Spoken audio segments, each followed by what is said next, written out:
ഈ ഒരു എപ്പിസോഡിന്റെ തുടക്കത്തിൽ ഓഫീസിലിരിക്കുന്ന ദോങ്ജിനെയാണ് കാണിക്കുന്നത്. അവനും കൊളീഗ്സും വിച്ചിനെ കുറിച്ചുള്ള റിപ്പോർട്ടിന്റെ കാര്യം തന്നെയാണ് സംസാരിക്കുന്നത്. അന്ന് പ്രൊഫസർ ഹാങ് കൊടുത്തിരുന്ന ക്വസ്റ്റ്യൻസിന്റെ എല്ലാം ആൻസർ കണ്ടെത്തിയിട്ടുള്ള റിപ്പോർട്ട് ദോങ്ജിൻ അവരോട് അനലൈസ് ചെയ്യാൻ പറഞ്ഞിട്ടുണ്ടായിരുന്നു.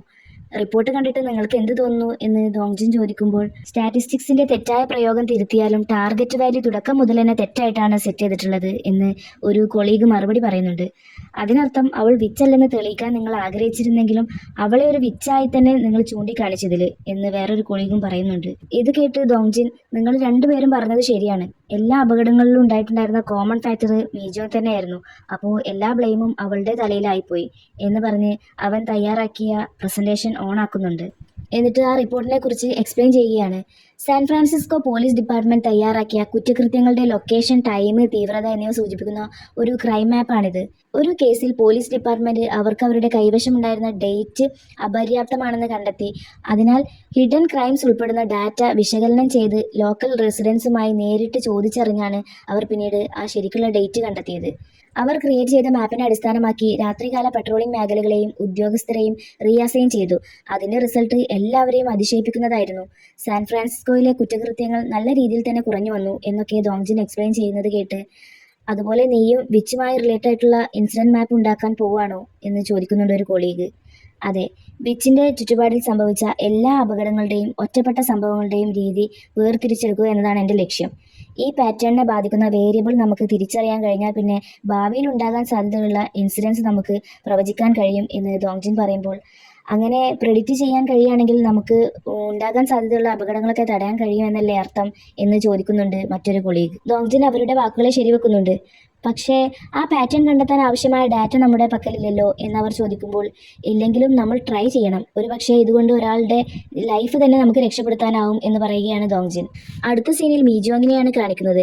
അവൾ വിച്ചിനെ കുറിച്ചുള്ള ഒരു നോവൽ ട്രാൻസ്ലേറ്റ് ചെയ്തതിന് ശേഷം അപ്ലോഡ് ചെയ്യുന്നുണ്ട്.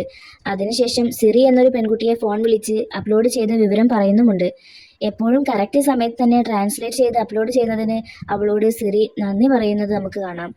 അവരുടെ സംസാരത്തിൽ നിന്ന് രണ്ടുപേരും നല്ല ക്ലോസ് ആണെന്ന് നമുക്ക് മനസ്സിലാക്കാവുന്നതാണ്. ഭക്ഷണം വല്ലതും കഴിച്ചോ നീ? ക്യാഷ് സേവ് ചെയ്യാൻ വേണ്ടി ഒന്നും കഴിച്ചിട്ടുണ്ടാവില്ലെന്ന് എനിക്കറിയാം.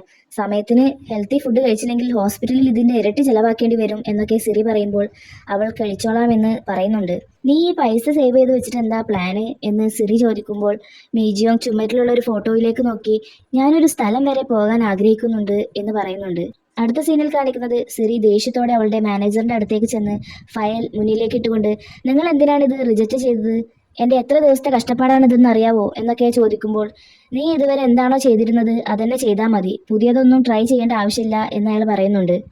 പുതിയതെന്തെങ്കിലും ക്രിയേറ്റീവായി ചെയ്താൽ മാത്രമേ എല്ലാവർക്കും ഇഷ്ടപ്പെടുള്ളൂ, നിങ്ങളെന്തിനാണ് അതില്ലാതാക്കാൻ നോക്കുന്നത് എന്ന് സിറി ചോദിക്കുമ്പോൾ, ഇങ്ങനെ പുതിയ കാര്യങ്ങളും എക്സ്പെരിമെന്റൊക്കെ കൈകാര്യം ചെയ്യാൻ ടീം 2 അനുവദിക്ക് എന്ന് പറയുകയാണ് അയാൾ. നിങ്ങളുടെ കീഴിലുള്ള ജൂനിയേഴ്സിനെ നല്ല രീതിയിൽ വളർത്തിയെടുക്കുന്നതിന് പകരം നിങ്ങൾ അവരുടെ മുന്നോട്ടുള്ള വഴി തടയുകയാണ് ചെയ്യുന്നത് എന്നവൾ മറുപടി പറയുമ്പോൾ, ഞാനെന്താ നിന്റെ പാരന്റ് വല്ലതും ആണോ? ഇപ്പോഴത്തെ കാലത്ത് ആർക്കാണ് നല്ലതൊക്കെ ചെയ്യുക? ഞാൻ തന്നെ ഇവിടെ നിലനിന്ന് പോകാൻ വേണ്ടി കഷ്ടപ്പെടുകയാണ് എന്നൊക്കെ അയാൾ മറുപടി പറയുന്നുണ്ട്. നിങ്ങൾക്ക് ജീവിതത്തിൽ ഒരു അംബീഷനും ഇല്ലേ? ജൂനിയേഴ്സിന് ഒന്നും തന്നെ നിങ്ങളുടെ അടുത്തുനിന്ന് പഠിക്കാനുണ്ടാവില്ല എന്നൊക്കെ സിറി പറയുമ്പോൾ, അംബീഷനോ? എനിക്കതിൻ്റെ ഒന്നും ഒരു ആവശ്യമില്ല എന്ന് പറഞ്ഞ് മാത്സ് ബുക്ക് എടുത്ത് കാണിച്ചു കൊടുത്ത്, ഇത് കണ്ടോ, സീനിയർ സ്റ്റുഡൻ്റായ എൻ്റെ മോളെ ട്യൂഷൻ ചേർക്കാൻ ക്യാഷ് ഇല്ലാത്തതുകൊണ്ട് അവളെ പഠിപ്പിക്കാൻ വേണ്ടി ഞാൻ തന്നെ മാത്സ് പഠിക്കുകയാണിപ്പോൾ. ഞാൻ ഈ പ്രവൃത്തിയൊക്കെ എന്തിനാണ് ചെയ്യുന്നതെന്ന് നീ ഇപ്പോൾ ആലോചിക്കുന്നുണ്ടാവും, കാരണം ഞാനൊരു അച്ഛനാണ് എന്നൊക്കെ ഇമോഷണലായി പറയുകയാണ് അയാൾ. ദേഷ്യം വന്ന സിറി അവളുടെ പ്രപ്പോസൽ വേസ്റ്റ് ബിന്നിലേക്ക് ഇട്ട്, ഇനി മുതൽ നിങ്ങൾ എന്നെ അന്വേഷിച്ചിട്ട് വരണ്ട, ഞാൻ റിസൈൻ ചെയ്യാൻ പോവാണ് എന്ന് പറഞ്ഞ് അവൾ അവിടെ നിന്ന് പോകുന്നുണ്ട്. ഇവിടെ ദോങ്ജിന് റിസൈൻ ചെയ്തിട്ടുണ്ട്. ഓഫീസിൽ നിന്ന് പോകാനായി തൻ്റെ സാധനങ്ങളൊക്കെ പാക്ക് ചെയ്യുമ്പോൾ ജംഗ്ഹോ വന്ന് അവനെ തടയാനായി ശ്രമിക്കുന്നുണ്ട്. നീ ഒന്നുകൂടെ ഒന്ന് ആലോചിക്ക്, നമുക്ക് ഇനിയും ഒരുപാട് കാര്യങ്ങളൊക്കെ ചെയ്യാനുള്ളതാണ്. നിന്റെ അണ്ടറിൽ 30 എംപ്ലോയിയാണ് ഉള്ളത്, അതൊക്കെ നിനക്ക് അറിയുന്നതല്ലേ. അതുപോലെ കസീനോയുടെ ചെയർമാൻ നീ ആയിട്ടൊന്ന് കൂടണമെന്ന് പറഞ്ഞുകൊണ്ടിരിക്കുന്നുണ്ട് എന്നൊക്കെ ജംഗ്ഹോ പറയുമ്പോൾ, അദ്ദേഹത്തെ പിന്നീട് പ്രൈവറ്റായി ഞാൻ കോണ്ടാക്ട് ചെയ്തോളാം എന്ന് പറയുന്നുണ്ട് അവൻ. നീ ഇങ്ങനെ എല്ലാം ഇട്ടെറിഞ്ഞ് പോയാൽ നമ്മൾ ഉണ്ടാക്കിയെടുത്തതിൻ്റെയൊക്കെ ക്രെഡിറ്റ് ബാക്കിയുള്ളവർ കൊണ്ടുപോകും. ഇനിയിപ്പോൾ നിനക്ക് കൂടുതൽ സാലറി വേണമെങ്കിൽ അതിനും ഞാൻ റെഡിയാണ് എന്നൊക്കെ പറഞ്ഞ് കൺവിൻസ് ചെയ്യാൻ ശ്രമിക്കുന്നുണ്ടെങ്കിലും ദോങ്ജിൻ അതൊന്നും മൈൻഡ് ചെയ്യാതെ നടക്കുകയാണ്. ജംഗ്ഹോ പിന്നാലെ ചെന്ന്, ദോങ്ജിൻ നിനക്കിതൊക്കെ മടുത്തിട്ടാണോ ഇട്ടെറിഞ്ഞ് പോകുന്നത് എന്ന് ചോദിക്കുമ്പോൾ, അതൊന്നുമല്ല, ഞാൻ മസ്റ്റായിട്ട് ചെയ്യേണ്ട ഒരു കാര്യമുണ്ട്, ഈ അവസരം നഷ്ടപ്പെടുത്തിയാൽ പിന്നീട് ജീവിതകാലം മുഴുവൻ ഞാൻ ഖേദിക്കും എന്ന് പറയുകയാണ് അവൻ. ആ ഒരു മറുപടിയിൽ ജംഗ്ഹോ കൺവിൻസ്ഡ് ആവുന്നുണ്ട്. സമാധാനപ്പെടുത്തുന്നത് പോലെ അവൻ്റെ പുറത്ത് തട്ടിക്കൊണ്ട് സൂക്ഷിക്കണേ എന്ന് പറയുന്നുമുണ്ട്. താമസിക്കാനുള്ള പുതിയ അപ്പാർട്ട്മെന്റ് നോക്കാൻ പോയിരിക്കുന്ന ദോങ്ജിനെയാണ് പിന്നീട് കാണിക്കുന്നത്. നിനക്ക് റൂമൊക്കെ ഇഷ്ടമായെങ്കിൽ എപ്പോഴാണ് ഇങ്ങോട്ട് മാറി താമസിക്കുന്നത് എന്ന് ബ്രോക്കർ ചോദിക്കുമ്പോൾ, എത്രയും പെട്ടെന്ന് തന്നെ മാറി താമസിക്കാൻ ഞാൻ റെഡിയാണ്. പക്ഷേ എനിക്ക് വേണ്ടത് ഈ ഫ്ലോറിലല്ല, ഇതിൻ്റെ മുകളിലത്തെ ഫ്ലോറിലാണ് അപ്പാർട്ട്മെന്റ് വേണ്ടത് എന്ന് പറയുകയാണ് അവൻ. മീജോൻ താമസിക്കുന്ന ബിൽഡിങ്ങിന്റെ തൊട്ടടുത്തുള്ള ബിൽഡിങ്ങിലാണ് ദോങ്ജിൻ അപ്പാർട്ട്മെന്റ് നോക്കുന്നതെന്ന് നമുക്ക് മനസ്സിലാക്കാം. മുകളിലത്തെ അപ്പാർട്ട്മെന്റ് ഓൾറെഡി ഒരാൾ വാങ്ങിച്ചിട്ടുണ്ട് എന്ന് ബ്രോക്കർ പറയുമ്പോൾ, എന്നാലും എനിക്ക് ആ റൂം ഒന്ന് കാണിച്ചു തരാൻ കഴിയുമോ എന്ന് ചോദിക്കുന്നുണ്ട് ദോങ്ജിൻ. അവരത് റെന്റിന് പോലും ഇട്ടിട്ടില്ലല്ലോ, പിന്നെ എങ്ങനെയാ നമ്മൾ പോയി നോക്കുക? ഈ ഫ്ലാറ്റിന്റെ അതേ ലേഔട്ടും സൈസും ഒക്കെ തന്നെയാണ്, ഒരു വ്യത്യാസമില്ല അതിനും എന്നൊക്കെ അവർ മറുപടി പറയുമ്പോൾ, അപ്സ്റ്റെയറിലായിരിക്കണം എൻ്റെ അപ്പാർട്ട്മെന്റ് എന്ന് എനിക്ക് നിർബന്ധമുണ്ട്, പ്ലീസ് എന്നെ ആ റൂം ഒന്ന് കാണാൻ അനുവദിക്കുമോ എന്ന് ചോദിച്ച് കയ്യിൽ ക്യാഷ് വെച്ച് കൊടുക്കുന്നുണ്ട്. നിനക്ക് നിർബന്ധമാണെങ്കിൽ ഞാൻ അവനോട് ചോദിച്ചു നോക്കാം, പക്ഷേ ഇപ്പോൾ ഓണർ അവിടെ ഇല്ല എന്ന് പറയുന്നുണ്ട് ആ ബ്രോക്കർ. ഒരു കൺവീനിയൻസ് സ്റ്റോറിൽ വർക്ക് ചെയ്യുന്ന പയ്യനായിരുന്നു ആ അപ്പാർട്ട്മെന്റിന്റെ ഓണർ. സഗ്മിൻ എന്നാണ് അവന്റെ പേര്. അവനെ കൺവിൻസ് ചെയ്യിക്കാനായിട്ട് പോയിരിക്കുകയാണ് ദോങ്ജിനും ബ്രോക്കറും. അവർ രണ്ടുപേരും പലതും പറഞ്ഞു നോക്കുന്നുണ്ടെങ്കിലും സഗ്മിൻ അതൊന്നും കേൾക്കാൻ പോലും തയ്യാറായിരുന്നില്ല. അങ്ങനെ പെട്ടിയൊക്കെ എടുത്ത് ആ അപ്പാർട്ട്മെന്റിലേക്ക് താമസം മാറാനായി വന്നിരിക്കുകയാണ് ദോങ്ജിൻ. എലിവേറ്ററിൽ കയറി പോകാൻ നിൽക്കുമ്പോഴാണ് സഗ്മിൻ ഓടി വരുന്നത് കാണുന്നത്. അവന് വേണ്ടി ദോങ്ജിൻ എലിവേറ്റർ ഹോൾഡ് ചെയ്ത് വെക്കുന്നുണ്ട്. അതിലേക്ക് കയറി കഴിഞ്ഞപ്പോഴാണ് ദോങ്ജിൻ ആണെന്ന കാര്യം സഗ്മിൻ മനസ്സിലാക്കുന്നത്. ഈ വീട് മാറി താമസിക്കുമ്പോഴും പുതിയ വീട്ടിലേക്ക് താമസം മാറുമ്പോഴൊക്കെ കൊറിയക്കാർ അയൽവാസികൾക്ക് റൈസ് കേക്ക് ഉണ്ടാക്കി കൊടുക്കുന്ന ഒരു ചടങ്ങുള്ളതുകൊണ്ട് തന്നെ, നിനക്ക് റൈസ് കേക്ക് ഇഷ്ടമാണോ എന്ന് ദോങ്ജിൻ ചോദിക്കുന്നുണ്ട്. അവനുമായിട്ടൊരു ഫ്രണ്ട്ഷിപ്പ് ഉണ്ടാക്കിയെടുക്കാനുള്ള ശ്രമത്തിലാണ് ദോങ്ജിൻ. പക്ഷേ അവൻ പെട്ടെന്നൊന്നും വീഴുന്ന ടൈപ്പല്ല. അവന്റെ പാരൻസിന് റൈസ് കേക്കിന്റെ ഷോപ്പ് ആയതുകൊണ്ട് തന്നെ അവന് ഒരു തരത്തിലുള്ള റൈസ് കേക്കും ഇഷ്ടമല്ല, വെറുപ്പാണ് എന്ന് മറുപടി പറയുന്നുണ്ട്. ഓ, ഞാനത് ഓർത്തില്ല എന്ന് പറഞ്ഞ് തമാശ പോലെ ദോങ്ജിൻ ചിരിക്കുന്നുണ്ടെങ്കിലും അതൊന്നും മൈൻഡ് ചെയ്യുന്നില്ല സങ്മിൻ. പിന്നീട് പല രീതിയിലും സങ്മിനുമായി ഒരു ബോണ്ട് ഉണ്ടാക്കിയെടുക്കാനായി ദോങ്ജിൻ ശ്രമിക്കുന്നത് നമുക്ക് കാണാം. ഫുഡ് വാങ്ങിച്ചു കൊടുത്തും വേസ്റ്റ് വേർതിരിക്കാൻ സഹായിച്ചും അങ്ങനെ പലതും ചെയ്ത് അവനെ കൺവിൻസ് ചെയ്യിക്കാൻ ശ്രമിക്കുന്നുണ്ട്. അവസാനം സഹിക്കിട്ട് സങ്മിൻ ദോങ്ജിന്റെ ഫ്ലാറ്റിൽ പോയി വിളിച്ച്, നിങ്ങൾക്ക് എന്താ വേണ്ടത്, എന്തിനാ എന്റെ പിന്നാലെ നടന്ന് ശല്യപ്പെടുത്തുന്നത് എന്ന് ചോദിക്കുന്നുണ്ട്. സങ്മിന്റെ അപ്പാർട്ട്മെന്റിലെ ജനൽ വഴി പുറത്തേക്ക് നോക്കി നിൽക്കുന്ന ദോങ്ജിനെയാണ് അടുത്ത സീനിൽ കാണിക്കുന്നത്. സൺമിൻ 3 മാസമായിട്ട് റെന്റ് കൊടുത്തിട്ടില്ല എന്നത് ബ്രോക്കർ പറഞ്ഞിരുന്നത് ഓർത്ത ദോങ്ജിൻ അവനോട്, 3 മാസത്തെ റെന്റും മൂവിംഗ് എക്സ്പെൻസും തന്നാൽ അത് മതിയാവോ എനിക്ക് അപ്പാർട്ട്മെന്റ് വിട്ടുതരാൻ എന്ന് ചോദിക്കുന്നുണ്ട്. അവസാനം ദോങ്ജിൻ വിചാരിച്ച കാര്യം തന്നെ നടക്കുന്നുണ്ട്. അടുത്ത ദിവസം തന്നെ ദോങ്ജിൻ മീജോങ് താമസിക്കുന്ന ബിൽഡിങ്ങിലെത്തി ആരുടെയും ശ്രദ്ധയിൽപ്പെടാതെ അവൾക്ക് വന്നിട്ടുള്ള ലെറ്റേഴ്സിന്റെയൊക്കെ ഫോട്ടോസ് എടുക്കുന്നുണ്ട്. ആ സമയത്താണ് സിറി അങ്ങോട്ട് വരുന്നത്. ദോങ്ജിൻ ഒന്നും അറിയാത്തതുപോലെ ഒരാളെ കാണാൻ വന്നതാണെന്ന മട്ടിൽ സ്റ്റെപ്സ് കയറാൻ നിൽക്കുന്നത് കണ്ട് സംശയം തോന്നിയ സിറി, എന്തെങ്കിലും ഹെൽപ്പ് വേണോ, ആരെ കാണാനാണ് പോകുന്നത് എന്ന് ചോദിക്കുന്നുണ്ട്. എനിക്ക് 3rd ഫ്ലോറിൽ ഒരാളെ കാണാനുണ്ട് എന്ന് പറഞ്ഞ് വേഗം സ്റ്റെപ്സ് കയറി പോവുകയാണ് ദോങ്ജിൻ. മീജോങ്ങിന് വന്ന ലെറ്റേഴ്സൊക്കെ എടുത്ത് സിറിയും പിന്നാലെ പോകുന്നുണ്ട്. 3rd ഫ്ലോറിൽ എത്തിയപ്പോഴാണ് അവിടെ ബിക്നി വാക്സിൻ ചെയ്യുന്ന പാർലറാണെന്ന് അവൻ മനസ്സിലാക്കുന്നത്. പിടിച്ചു നിൽക്കാനായി ദോങ്ജിൻ അതിനകത്തേക്ക് കയറുമ്പോൾ സിറി അവനെ ഒന്ന് നോക്കുന്നുണ്ട്. റൂഫ് ടോപ്പിലിരുന്ന് ഫുഡൊക്കെ ഉണ്ടാക്കി സന്തോഷത്തോടെ കഴിക്കുന്ന മീജോങ്ങിനെയും സിറിയെയും നമുക്കിവിടെ കാണാം. ഭക്ഷണമൊക്കെ കഴിഞ്ഞ് കോഫി കുടിച്ച് അവരങ്ങനെ സംസാരിക്കുന്നതിനിടയിൽ സിറി, നിനക്ക് എവിടേക്കാണ് ട്രാവൽ ചെയ്യാൻ ഇഷ്ടം? നീ ഒരുപാട് ട്രാവൽ സ്റ്റോറീസ് ഒക്കെ ട്രാൻസ്ലേറ്റ് ചെയ്തിട്ടുണ്ടെങ്കിലും ഒരിക്കലും എവിടെയും ട്രാവൽ ചെയ്തിട്ടില്ലല്ലോ എന്ന് ചോദിക്കുന്നുണ്ട്. എനിക്ക് ഓസ്ട്രിയയിൽ പോകാനാണ് ആഗ്രഹം. ഇവിടെ നിന്ന് മാറി താമസിക്കുകയാണെങ്കിൽ ചിലപ്പോൾ എല്ലാം ബെറ്റർ ആവും എന്ന് എനിക്ക് തോന്നാറുണ്ട് എന്ന് മറുപടി പറയുന്നുണ്ട് അവൾ. കൺവീനിയൻസ് സ്റ്റോറിലിരുന്ന് ഫുഡ് കഴിച്ചുകൊണ്ടിരിക്കുന്ന സമയത്താണ് പോലീസ് സ്റ്റേഷനിൽ നിന്ന് ദോങ്ജിന് ഒരു കോൾ വരുന്നത്. അവന്റെ കാറിന്റെ ഫ്രണ്ട് ഗ്ലാസ് തല്ലിപ്പൊട്ടിച്ച പ്രതിയെക്കുറിച്ചുള്ള ഇൻഫർമേഷൻ കിട്ടിയത് അറിയിക്കാൻ വേണ്ടിയിട്ടാണ് അവനെ പോലീസ് സ്റ്റേഷനിലേക്ക് വിളിപ്പിച്ചിട്ടുള്ളത്. ഡിറ്റക്റ്റീവ് ഒരു ഫോട്ടോ കാണിച്ചു കൊടുത്തുകൊണ്ട്, ഇയാളുടെ പേര് ജൂങ്ഹോ എന്നാണ്, അയാൾ ഒരു സ്ഥാപനം നടത്തി വരികയായിരുന്നു, ബാങ്കിൽ നിന്ന് ലോൺ എടുക്കാനായി അപ്ലൈ ചെയ്തിട്ടുണ്ടായിരുന്നു, ലോണ് പാസ്സായി വരുന്നതിന് തൊട്ട് മുമ്പായി അത് ക്യാൻസലായിപ്പോയി. അന്വേഷിച്ചപ്പോൾ അറിയാൻ കഴിഞ്ഞത് കമ്പനിയുടെ പോളിസി മാറ്റിയത് കൊണ്ടാണ് അയാൾക്ക് ലോണ് പാസ്സാവാത്തതെന്നാണ്. അയാൾ ബാങ്കിൽ പോയി പ്രശ്നം ഉണ്ടാക്കിയപ്പോൾ ഷൈൻ എന്ന കമ്പനിയുടെ പേര് പറഞ്ഞു. അവരാണ് ബാങ്കിന് വേണ്ടി പുതിയ പോളിസിയൊക്കെ തയ്യാറാക്കിയതെന്ന് പറഞ്ഞു കൊടുത്തിരുന്നു. അങ്ങനെ അയാൾ ഷൈൻ എന്ന കമ്പനി സെർച്ച് ചെയ്തപ്പോൾ നിന്റെ ഫോട്ടോ കണ്ടു കാണും, അതാവും നിന്നെ അറ്റാക്ക് ചെയ്യാൻ ശ്രമിച്ചത് എന്ന് ഡിറ്റക്റ്റീവ് പറയുന്നുണ്ട്.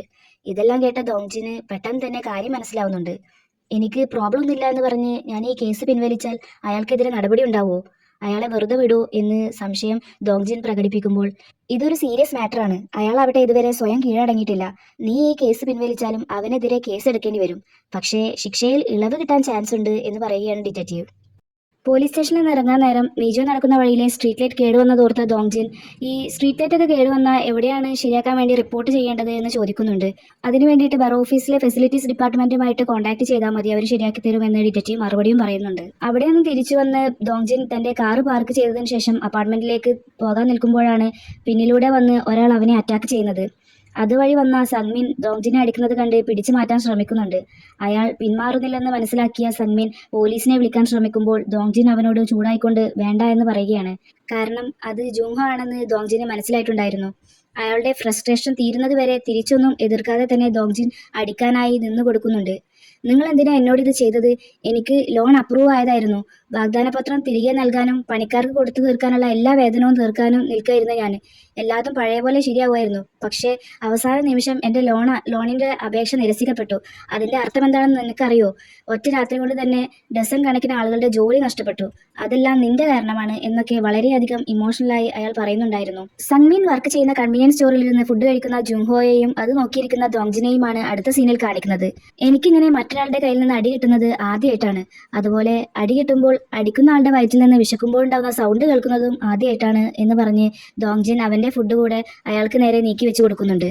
എന്നിട്ട് ഒരു കഥയിലൂടെ അവന്റെ ജോബ് എന്താണെന്നുള്ളത് അയാൾക്ക് എക്സ്പ്ലെയിൻ ചെയ്ത് കൊടുക്കുകയാണ്. എല്ലാ കടകളിലും മീൽ ബോക്സ് ഉള്ളത് കൊണ്ട് തന്നെ ഒരു കടക്കാരൻ തൻ്റെ മീൽ ബോക്സ് വിറ്റ് പോകാൻ വേണ്ടി അതിൽ ഫ്രൈഡ് എഗ്ഗും കൂടെ ആഡ് ചെയ്യും. അയാൾക്ക് ആ സമയം അവിടെ എക്സ്ട്രാ ക്യാഷ് ചിലവാകുന്നുണ്ടെങ്കിലും മീൽ ബോക്സ് എല്ലാം വിറ്റ് പോകുന്നത് കൊണ്ട് തന്നെ ഫ്രൈഡ് എഗ്ഗിന് വേണ്ടി ചിലവാക്കിയിട്ടുള്ള 10 ഇരട്ടി ക്യാഷ് തിരികെ കിട്ടുന്നുണ്ട്. ഫ്രൈഡ് എഗ്ഗ് ആഡ് ചെയ്ത് കൊടുക്കുന്നത് പോലെ ഒരു കമ്പനിക്ക് ബെറ്റർ ആവാനുള്ള സൊല്യൂഷൻസ് ഉണ്ടാക്കി കൊടുക്കുന്നതാണ് എൻ്റെ ജോലി. ഞാൻ എന്തൊരു കാര്യം ചെയ്യുമ്പോഴും വളരെയധികം ചിന്തിച്ചും കണക്കുകൾ തിരിച്ചും മറിച്ചും നോക്കിയിട്ട് മാത്രമേ ചെയ്യാറുണ്ടായിരുന്നുള്ളൂ.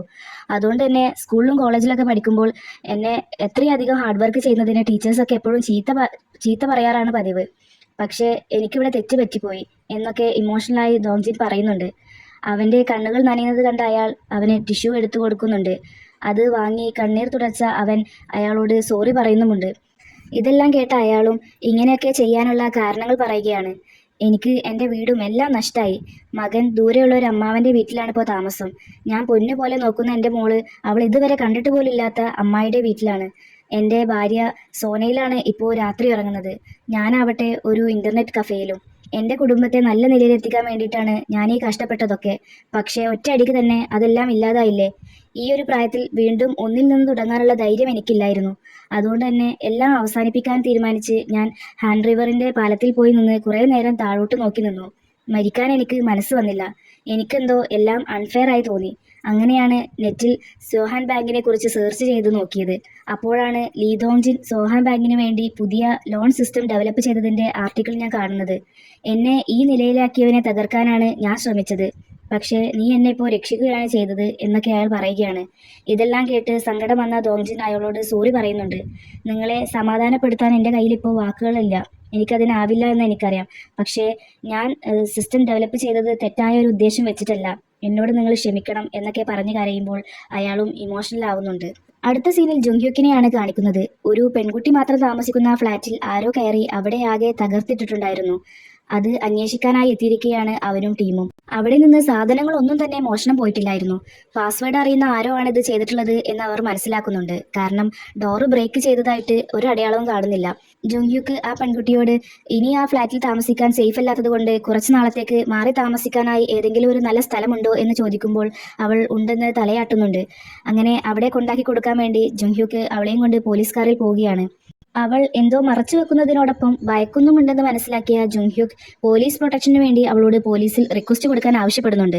അങ്ങനെയാണെങ്കിൽ പോലീസ് എന്നെ സംരക്ഷിക്കും, CCTV ഇൻസ്റ്റാൾ ചെയ്തു തരും, അതുപോലെ സ്മാർട്ട് വാച്ച് ഉപയോഗിക്കാൻ തരും എന്നൊക്കെ അവൻ പറയുമ്പോൾ ഏത് സമയത്താണെങ്കിലും നിങ്ങൾ വരുമോ എന്നെ രക്ഷിക്കാൻ എന്ന് ചോദിക്കുന്നുണ്ട് അവൾ. എന്തെങ്കിലും ഡേഞ്ചറായി ഫീൽ ചെയ്തിട്ടുണ്ടെങ്കിൽ സ്മാർട്ട് വാച്ചിലെ ബട്ടൺ ഒന്ന് പ്രസ് ചെയ്താൽ മതി. നിങ്ങൾ എവിടെയാണോ ഉള്ളത് അവിടുത്തെ പോലീസ് ഓഫീസർ നിങ്ങളെ രക്ഷിക്കാനായി ഓടിയെത്തും എന്ന് മറുപടി പറയുന്നുണ്ട് ജുങ്ഹ്യുക്ക്. അങ്ങനെയാണെങ്കിൽ ആ ഓഫീസർ ആര് വേണമെന്ന് എനിക്ക് തീരുമാനിക്കാൻ കഴിയുമോ എന്നവൾ ചോദിക്കുമ്പോൾ കഴിയും എന്നവൻ മറുപടി പറയുന്നുണ്ട്. യൂന എന്നായിരുന്നു അവളുടെ പേര്. അവരങ്ങനെ യൂന പറഞ്ഞ സ്ഥലത്തെത്തുമ്പോൾ അവിടെ അവരെയും കാത്ത് യൂനയുടെ അമ്മ നിൽക്കുന്നുണ്ടായിരുന്നു. അമ്മയെ കണ്ടതും അവൾ സങ്കടത്തോടെ ഓടിച്ചെന്ന് കെട്ടിപ്പിടിച്ച് കരയുന്നുണ്ട്. പോലീസ് സ്റ്റേഷന് മുമ്പിൽ ജുങ്ഹ്യുക്ക് വരുന്നതും കാത്തിരിക്കുകയാണ് നമ്മുടെ ദോങ്ജിൻ.